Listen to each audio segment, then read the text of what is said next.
Good morning. है ना बच्चों, हम लोग पढ़ रहे थे रहीम के दोहे और है ना रहीम के दोहे और बिहारी के दोहे।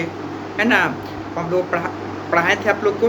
देखिए, इसको दोहे जो है उसको आप अच्छे से पढ़ेंगे और उसे याद करेंगे। है ना, दोहे को अच्छे से पढ़कर उसे याद करना है और इसको कॉपी में लिखना। देखिए, जो भी हम लोग बच्चों होमवर्क देते हैं, चाहे हम लोग जो भी मतलब ये देते प्रश्न उत्तर देते हैं, उसको आप फेयर कॉपी में ज़रूर से ज़रूर लिखेंगे। आप समझ गए?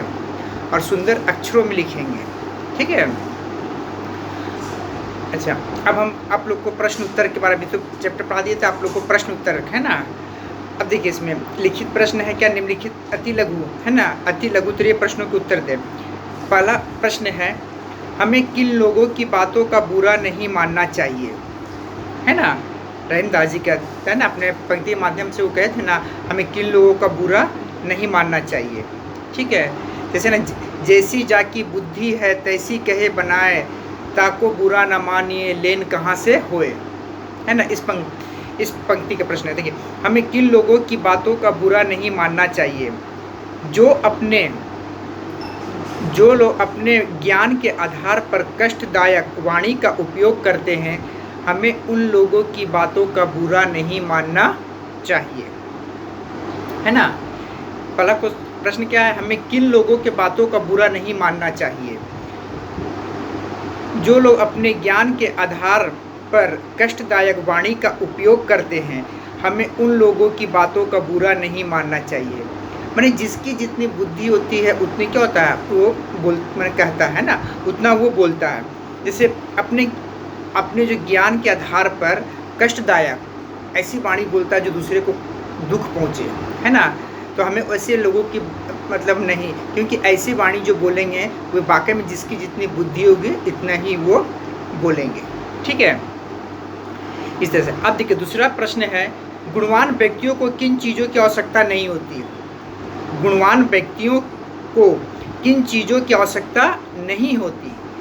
देखिए, गुणवान व्यक्तियों के जीवन में प्रकाश का उजागर होना अथवा अंधेरों को छा जाना, इन दोनों परिस्थितियों में गुणवान व्यक्ति है ना, गुणवान व्यक्ति को विचलित होने की आवश्यकता नहीं होती।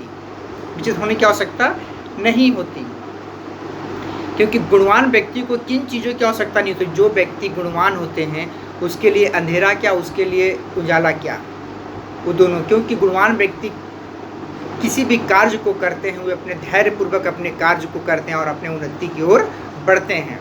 ठीक है, गुणवान व्यक्ति।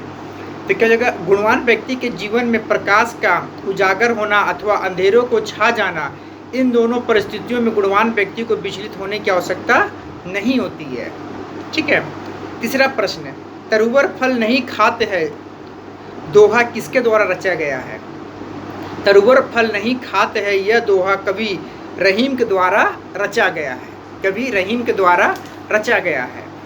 कवि किनसे सदैव, अब प्रश्न चौथा, कवि किनसे सदैव अपने हृदय में बसने की प्रार्थना कर रहा है।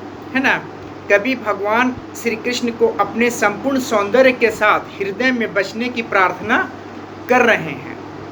है ना, कवि क्या, जो कवि है वो भगवान श्री कृष्ण को क्या बोलते हैं, जिसके सिर पर मोर पंख है, जिनके सिर पर मोर पंख शोभित हो और हाथों में क्या हो, बांसुरी हो।